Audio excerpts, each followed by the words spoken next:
Well,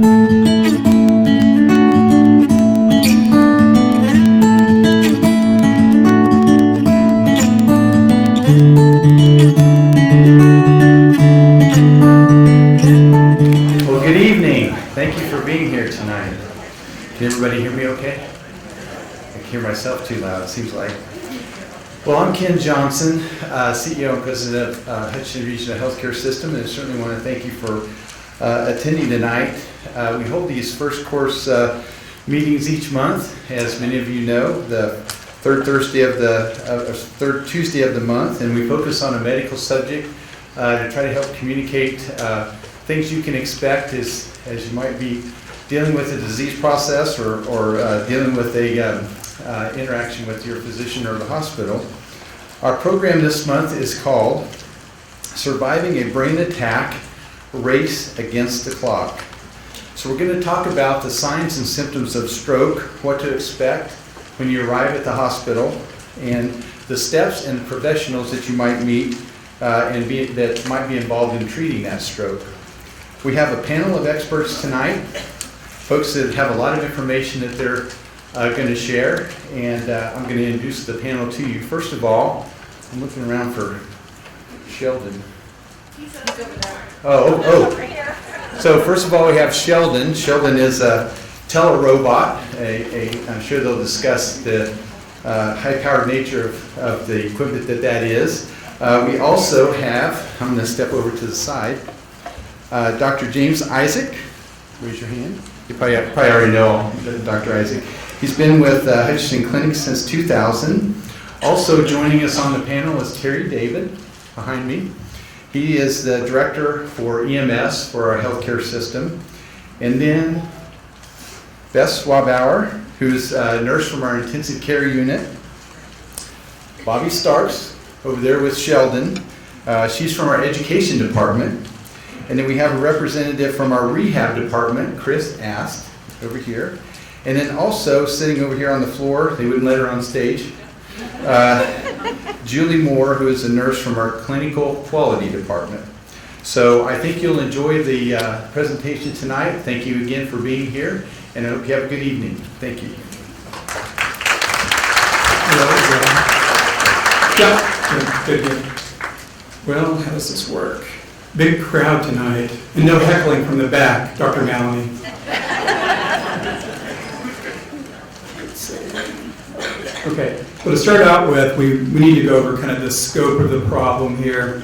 Stroke is very common. It's now the 5th leading cause of death. 1 in 20 deaths in the U.S. are caused by stroke. There's 800,000 people each year that have stroke in the United States, and probably more than that are silent strokes that do occur. The biggest point here, though, really is that it's the leading cause of long-term disability. And, I mean, who wants to live for 20 years who hemiplegic, or you can't think, or you can't speak properly? So that's really the most important point in this whole thing, in this first slide here. So, very common. Stroke is also known as a brain attack.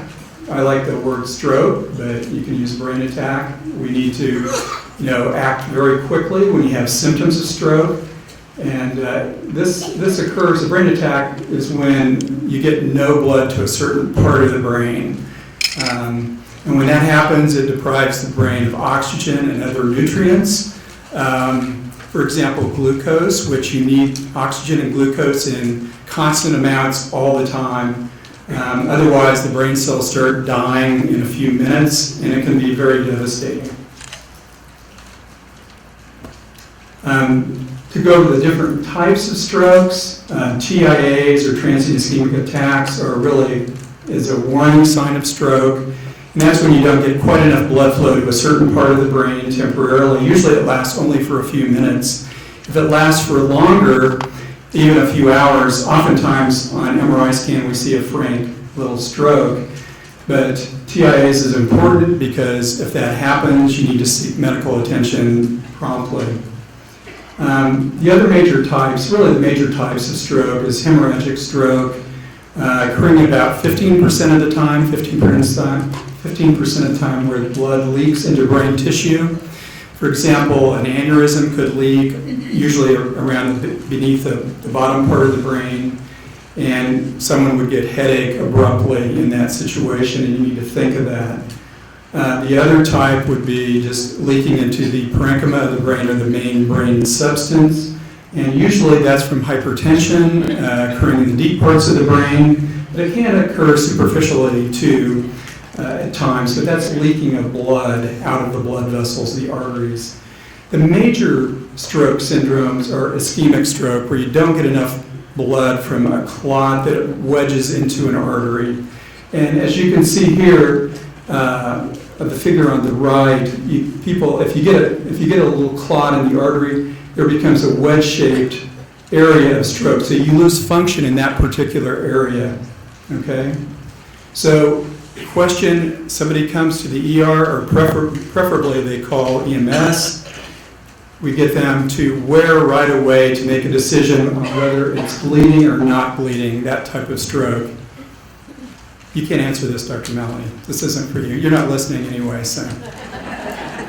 Yell it out. CT scan. So CT scan we can do right away. It takes just a couple of minutes to do it, and we know whether it's bleeding in there, and so you're not really a candidate for the clot-busting agents, or whether it's ischemic stroke, and we should be thinking about that. Okay. Risk factors, and we should all be thinking about risk factors no matter how young or old we are. And the ones that you can control are high blood pressure and cholesterol, and you should all know your numbers and try to control those things. We need to get people to exercise more, of course, not smoke, control diabetes. There are certain things you can control and would really help reduce your risk of stroke. Of course, there's other risk factors that you can't control, age and heredity and so forth. But especially in the hospital, we really try to attack these pretty hard, educate the patients when they've had a stroke and what they can do to prevent another one, prevent recurrent stroke. Okay, what to watch for. And the key point here is any neurologic symptoms of abrupt onset, sudden onset, could be a stroke. Now, I guess if you hit your head, trauma is a whole different matter, or seizures, that's a different matter. But if something begins abruptly, think of stroke. So trouble with weakness or numbness on one side, trouble speaking, trouble walking, confusion suddenly, those sorts of things. Okay, and there's a little mnemonic here, FAST, if you can remember that. It's easy. What to do, time is brain. So we need to get people right to the hospital, preferably bypass the ER, and go right to CT. So if you get the EMS involved, it will notify the hospital, so you can go right to CT. It actually saves a lot of time. So if we can treat people with TPA, which is quite helpful, we can do it quicker. And so that's the thing. I'm going to turn this over to somebody else.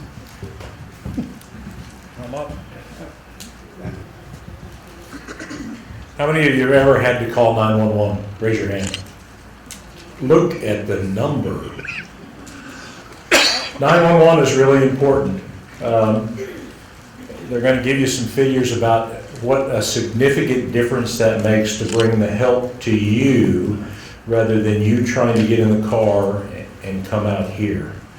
We're an extension, and if some of us are old enough to remember when doctors made house calls, we're the guys that still make house calls. We come out and take care of you and see you. One of the things that happens with 911, and I'll just kind of explain the system to you, is that when you call 911, communications person down at the law enforcement center answers the phone, and they usually have either 3 or 4 communications people on board asking questions. And one of the reasons that it's so important for them to ask you questions is to better prepare our people when we walk in the door. And I asked my colleagues here if I could tell a short story, and they said yes if it's appropriate. So here's my short story. I would tell you years ago, as I was a young paramedic on an ambulance right here in this community, I got a call at noon one day about a woman having abdominal pain.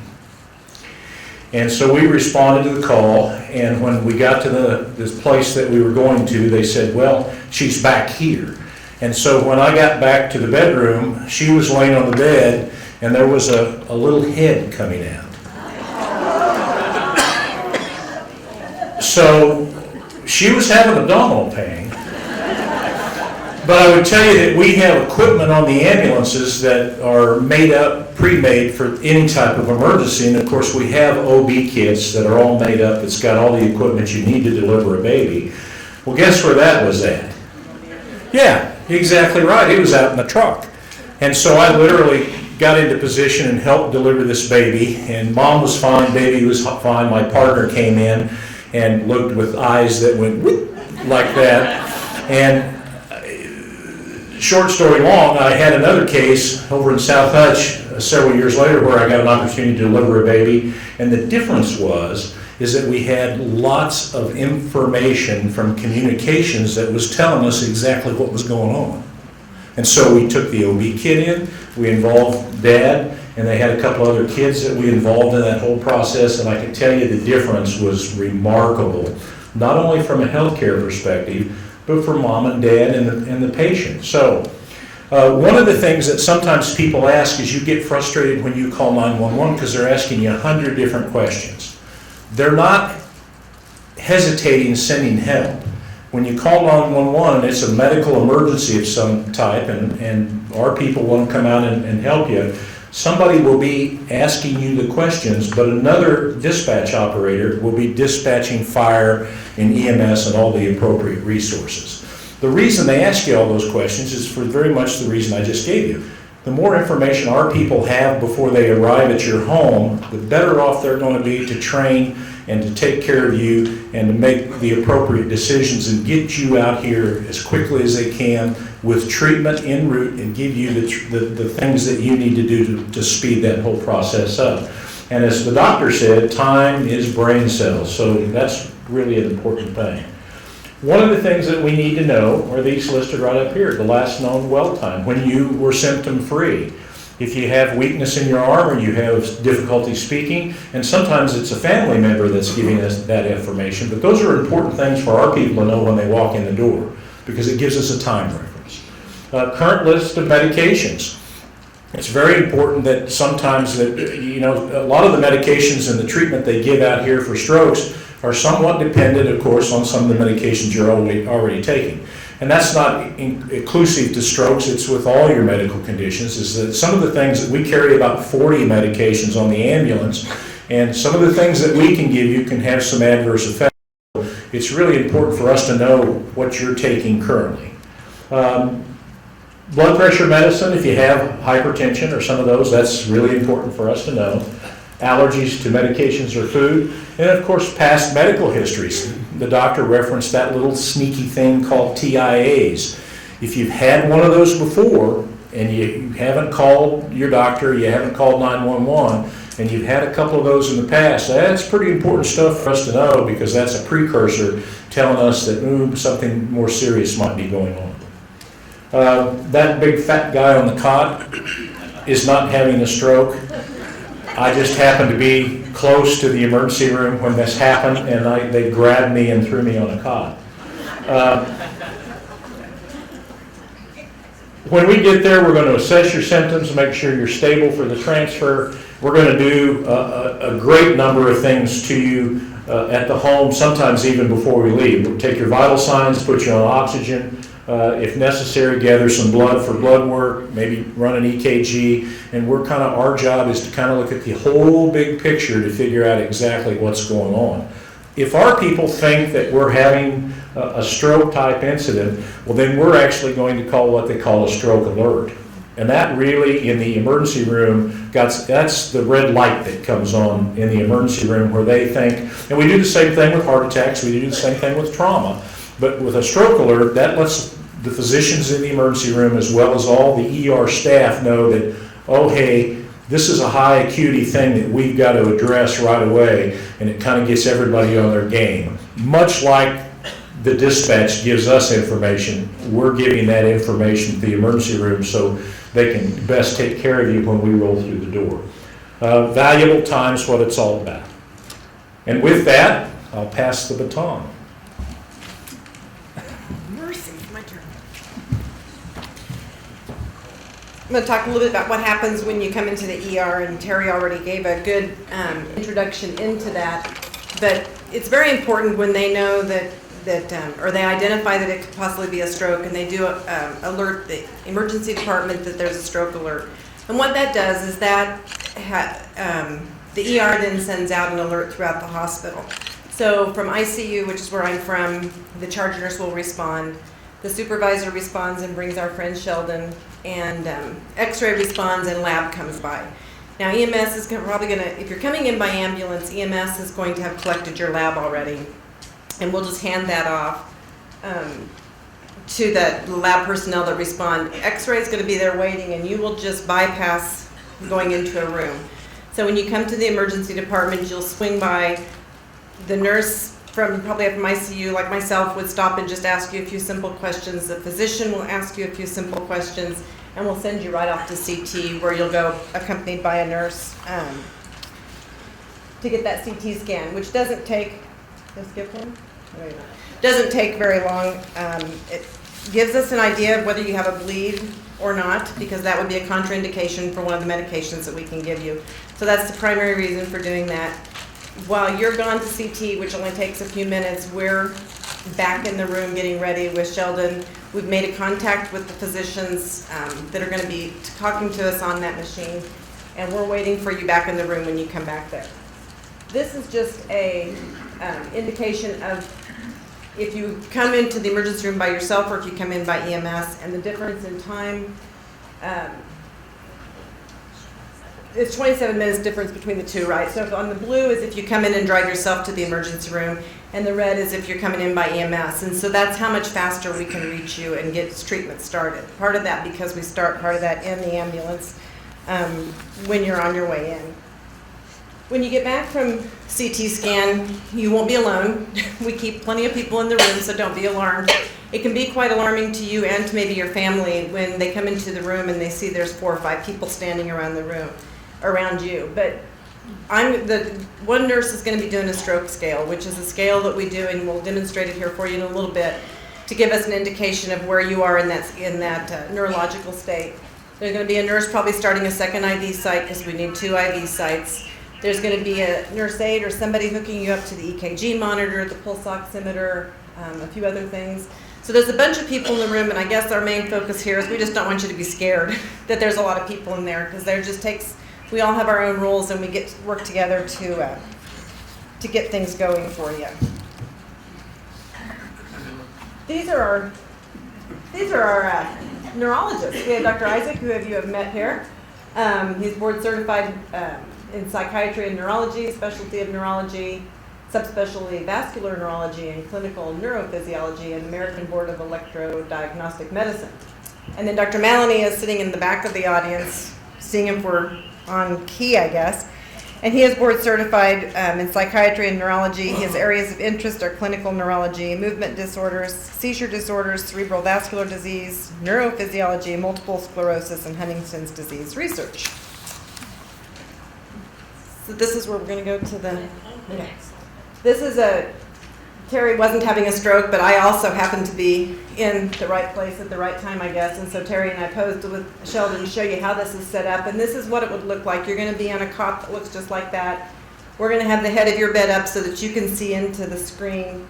And then we just wait and we listen to what they say on the other end.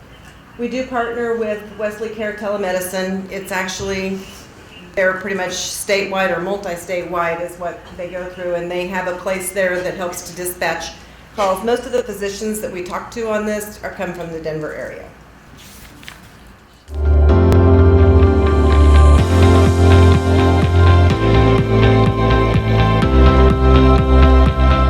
On any given day in any ER, a patient could be experiencing a debilitating neurological condition. Literally, brain cells are dying every second. Quick response is vital. This is Mary. She started having some right arm weakness just about 15 minutes before she came in. Ma'am, I'm Jeff Wagner. I'm a neurologist. You know, we're concerned that you could be having a stroke, and so we need to get some testing done. Can you show me a big smile? Okay, good. Now can you hold your right hand up and make a fist for me? How about the left hand? Can you make a fist with the left hand? With telemedicine, even remote locations can be brought virtually right into a main hospital with a subspecialty trained physician who connects using a computer. Good, perfect. The robotic cameras are high-definition mobile wonders, available with just a few moments' notice to directly connect a remote staff with a specialist for a detailed evaluation. We may be able to zoom in specifically on a patient or a patient's eyes specifically so that we can look at pupillary reactivity, droopiness of the face, even things, subtle signs as gaze deviation of the eyes is a very important neurological finding. It's an urgent and emergent system that simply works and allows even a small community access to highly specialized physicians. Where that audio-visual experience for us really gives us a true flavor of the acuity of the patient and severity of their illness. With the robotic camera, telemedicine allows most patients to stay in their hometown where specialists can consult as needed. Through our partnership with Wesley Telemedicine Networks, we are able to offer access to board-certified neurologists 24 hours a day. Within minutes, our patients can be evaluated and a decision for treatment can be made.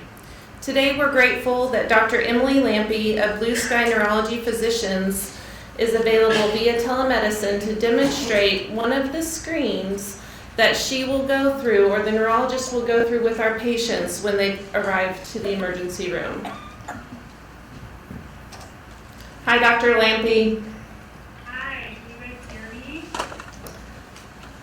I think that we can. We've got a microphone held up to the robot. Okay, and then there should be a volume button.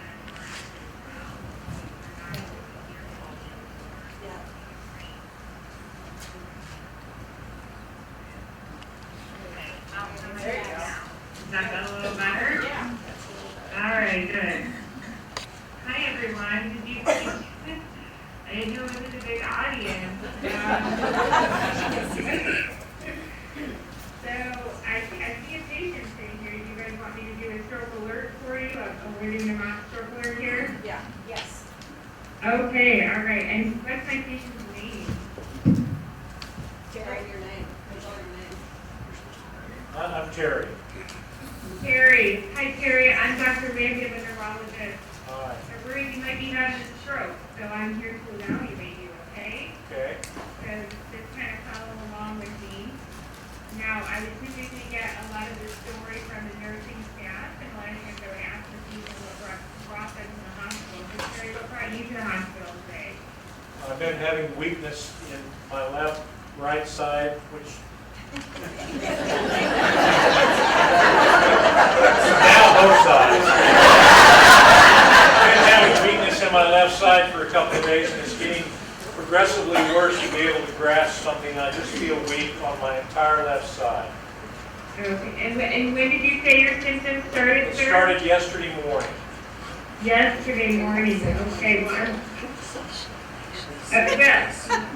either way, I'm glad you came in for me to evaluate you, okay? So first, I'm just going to do a quick exam here. Can you tell me how old you are? You can make it up. You can make it up. I'm proud of it. I'm 62. All right, and do you know what month it is right now? It is December. Very good. No, Good it's month. the end of June. All right, okay. I want you to close your eyes really tight for me. Okay. Open your eyes back up. And I want you to make a fist for me with your right hand. Good. You can put your arm down. Very good. And now I'm going to show you a picture here on the screen. And I want you to take a look at it and tell me what you see going on. Well, I see Mom at the sink with the water overflowing and some typical children getting into the cookies with one just about to fall. Very good. And then typically what I do is I go through all these pictures with me. Tell me what this is. Looks like a glove.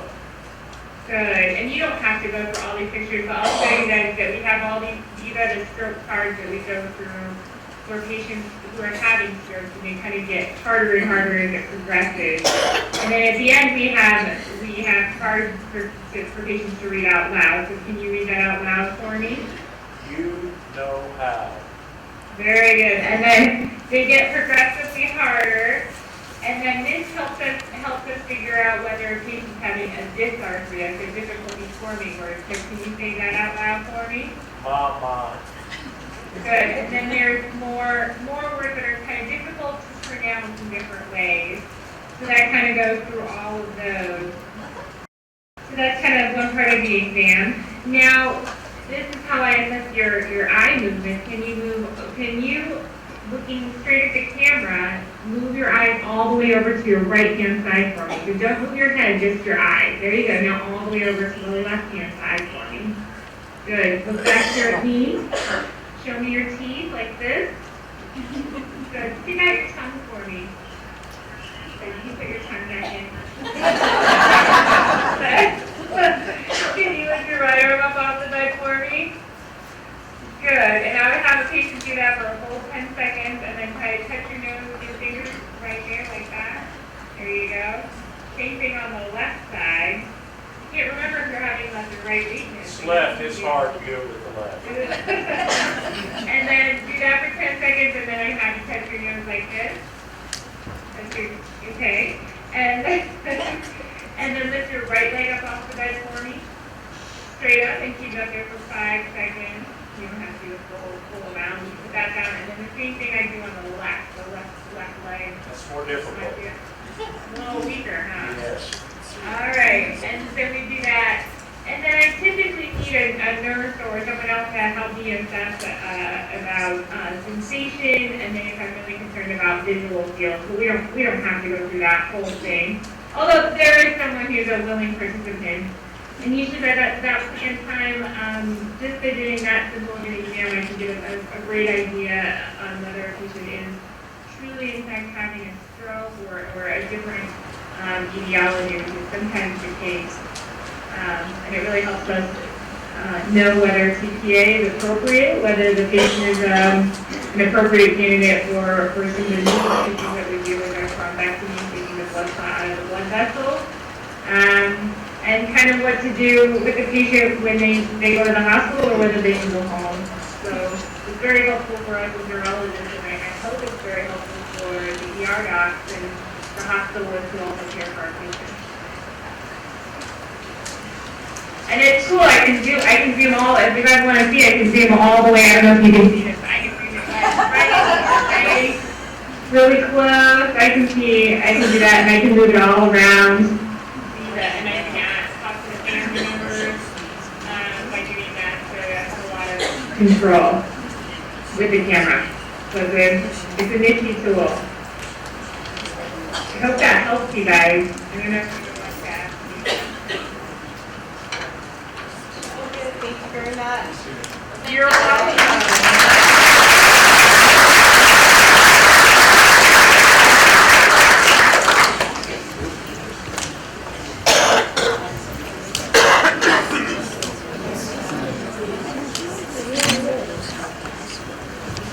Okay, that's the way it goes. Okay. A bit more about stroke prevention, and so as patients are in the hospital, we try to really control the risk factors intensively if we can. The main thing is blood pressure. You need to watch that. We don't really treat that acutely right away, but in the first couple of days, we start introducing therapy again and treating with a statin drug for cholesterol and so forth. Okay. Encourage people to quit smoking, very important too. Now, at the same time, while in the hospital, this is while you're in the hospital, we try to do some kind of evaluation for the mechanism of stroke, the why. Why did you have a stroke? Everybody wonders why. About a third of the time we can't figure out why, but 20% of the time it might be coming from the heart, like if somebody has atrial fibrillation, clots coming from the heart to the brain. Another example would be carotid stenosis, about 20% of the time. Someone may have carotid stenosis, do they need endorectomy or stent placement? So those are the kind of things that we think about. Is the blood too thick? So we do a workup while in the hospital of what the mechanism could be. Okay. Now, this is kind of backwards, but when people first come to the hospital, the decision point is, do they need TPA or not? And so, of course, you want to call EMS, get to the scanner as quick as possible, time is brain, and we consider, using one of the clot-busting agents like Activase or Alteplase. Now, there's a time limit here, so we have a 4.5-hour window to get people the drug from the onset of their symptoms. So really important to know, when the patient was last well. Okay, and sooner is better. It's not that you have, okay, I've got 4.5 hours. I'm going to come in at the very end. Treatment is a lot better if given earlier, and there's diminishing returns. So it's still as good at about 4.5 hours, but a lot better if you give it in the first hour to hour and a half. So time is brain, get there as quick as possible. Okay. Contraindication, of course, to giving the clot-busting agent is bleeding, which you'll see on the CT scan. The other decision point, which telemedicine helps us to make, they make these two decisions, basically to give TPA or not, most of the time, is endovascular treatment. So some people will have a clot in the main arteries, like the internal carotid artery or major artery within the brain, that does not really dissolve with TPA. The standard is really to give TPA first and then get people down the road to a larger institution, a comprehensive stroke center or Wesley Hospital or somewhere where they have interventionalists and they can pull the clot out mechanically. We call that the stent retrieving devices. They're much better now than they used to be 3 years ago. Actually, all the studies were negative, but the technology now is so much better in the past 2 or 3 years that this is standard of care. And really, you only have to treat 2 or 3 patients to make one back to normal, actually. So very helpful. But again, people have to get in here quick, get scanned, and a decision by the robot whether they can stay, start the TPA, go down the road for endovascular therapy. Okay? We have about a 6-hour window for the endovascular therapy inside the artery to pull the clot out. 4.5 for TPA, the Activase. Okay?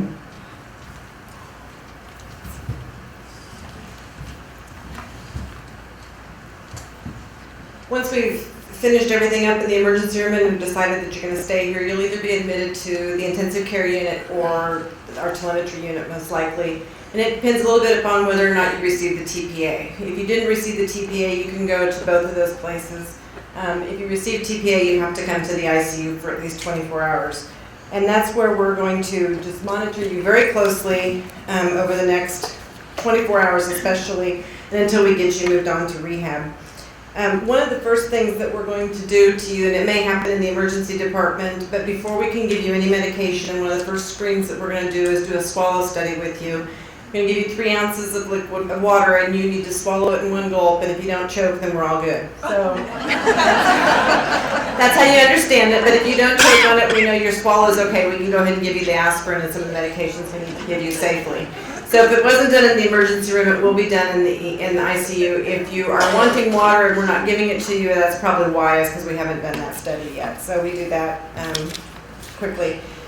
So when you're in the intensive care unit, some of the things that we're going to do is we're just going to monitor you very closely. So it may seem annoying to you, but we're going to be in your room and checking your blood pressure and your vital signs every 15 minutes for the first 2 hours after you get back to us if you receive the TPA.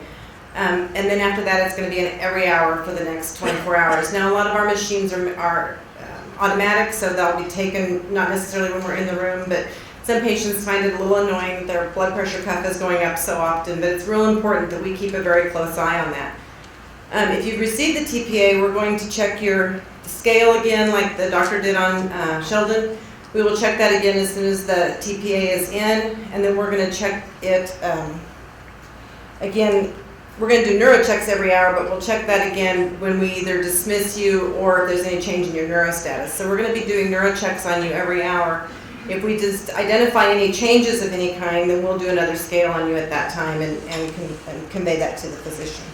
We work very closely with the rehab department from the very beginning. They get a consult for you as soon as you come in or admitted to the hospital, and they start working with you there. So it's very likely that you will also be discharged from the intensive care unit directly to the rehab facility here, so that they can just continue working with you. And we can get you out of the ICU in a couple of days sometimes, which is very nice if you've had a stroke. So we're happy for that.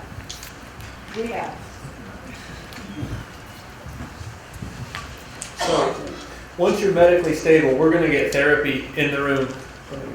Sorry. Once you're medically stable, we want to get therapy in the room so they can work with you to determine if you're safe to go home or if you do need to come to that rehab.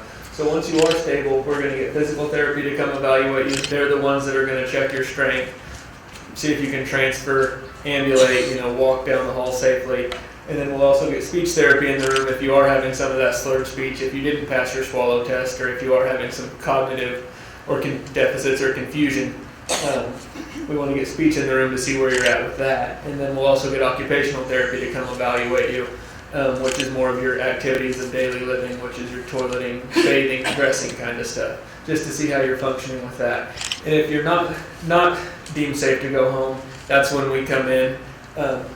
We'll come in and visit with you about rehab. But first, I just want to give some quick stats. In 2015, the rehab unit, we treated 90 patients with neurological disorders, and we had almost a 73% discharge back to the community rate, which is really high. It's a little bit above the national average, which is 70%. So we have good outcomes on the unit. And then once you're at rehab, we have a board-certified physical medicine and rehabilitation doctor. That's Dr. O'Brien Layton.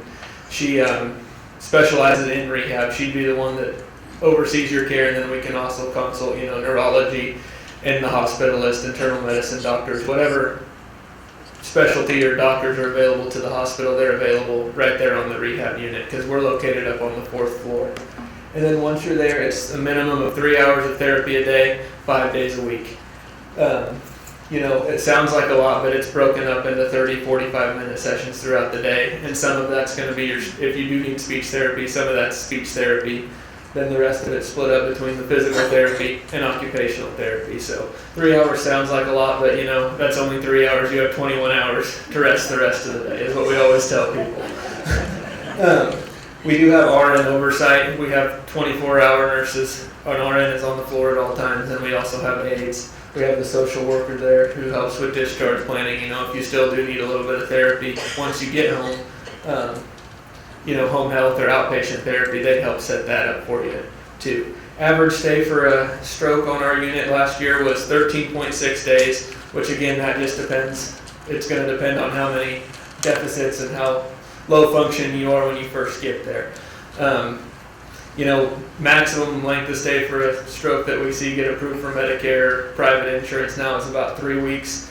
A stroke that comes in functioning pretty well, it'll probably stay about 10 days. What we always tell people is plan for about 10 to 14 days, and then we'll just kind of see how you're doing, once you're on the unit and progress with your case. So what I really just want to drive home is if you do have the chance of therapy recommends rehab, inpatient rehab, you want to take it because it's the best chance to get to go home with the least amount of deficits and functioning at the highest and safest level possible.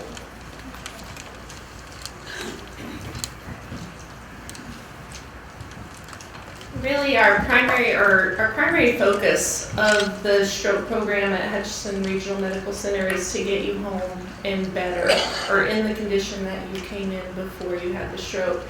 And that's really what all of these things come together and try to provide. That concludes our program, but we would like to open it up for any questions.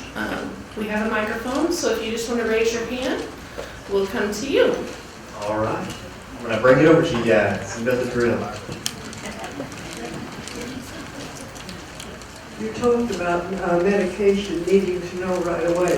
When you live alone, what do we do about getting information to you if we can't speak clearly? Mostly the thing we need to know, if you don't have a list, ideally a list would be great. Well, we'll look for it because almost everyone keeps them either in the kitchen cabinet or the bathroom. I mean, we do that a lot. And I would tell you that sometimes we look for the pill container or the box that's got all the pills in it and just take them with us. If you have one of those, I'm a diabetic and I have one of those deals that you take this pill in the morning and you have the whole week. They make apps actually on our phones that I can put in the color of the pill, if there's a number on it, and it'll tell me exactly what the pill is. And I would tell you that our people, and in particular the ER personnel, are pretty familiar with what kind of medications people are taking for whatever their history is. So we're not in the dark. It just gives us a good start. Did that answer it for you? Okay, thank you. How long have you had the robot?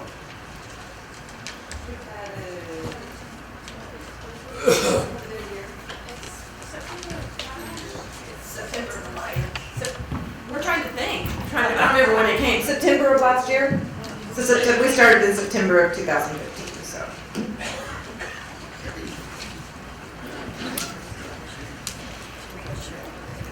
All right, I'll get to you now. With the electronic charting that is now available, if the patient is a client at Hutchinson Clinic, you have access to their charts where you get their medication list, don't you? We don't really, the physicians do. We have a link on there that we can pull up some things, but it depends on whether the physicians have all updated it. And most of the time I think they are, but they're still in the process of pulling some of that in. So it may give us a list of meds, but if you haven't been to the doctor for a while or they haven't updated since the last time you were there, it might not be.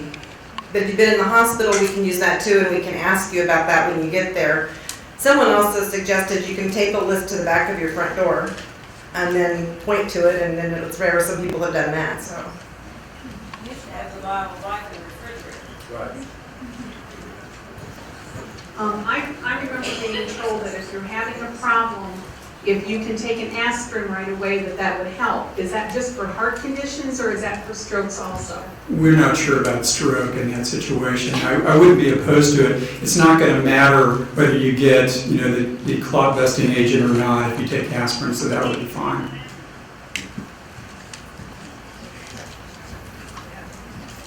I'm wondering about these stroke symptoms. If a person that has a massive stroke, is that because they overlook their symptoms in the prior days or so, or do some people just have massive strokes without having any symptoms? Yeah, oftentimes, as the name implies, stroke, it happens all of a sudden, and you can have a massive stroke. Usually you would not have, symptoms before, but on the other hand, as neurologists, we know that sometimes people will have a few symptoms and then a few hours later some other symptoms, so it could be stuttering, or it could evolve, that could happen. But usually, as the name implies, whatever happens all at once. Yeah. If you've had some TIAs, is there likely to have a severe stroke within a year? Really good question. The literature is conflicting on this. We used to think that there was a fairly high risk of stroke within a couple of weeks of a TIA, to the order of 10 or 12%. Over a year, probably 20% or something like that. But a recent article, it's kind of a difficult question because a more recent article in our New England Journal which showed that it was a little bit less than that. So there's some controversy. There's probably a range. It probably depends upon your risk factors, actually. But still, I think it's good advice if you have symptoms of a transient ischemic attack, get to the hospital or your doctor right away. Very important.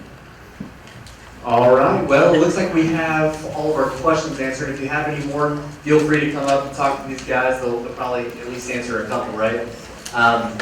Quick thing, just a reminder, we're not going to have first course next month, but we will be good to go if you're in office. So we will have this video up on our website here in the next 2 days, so feel free to let somebody know or to rewatch it. So let's give another round of applause for these guys. Thanks for coming.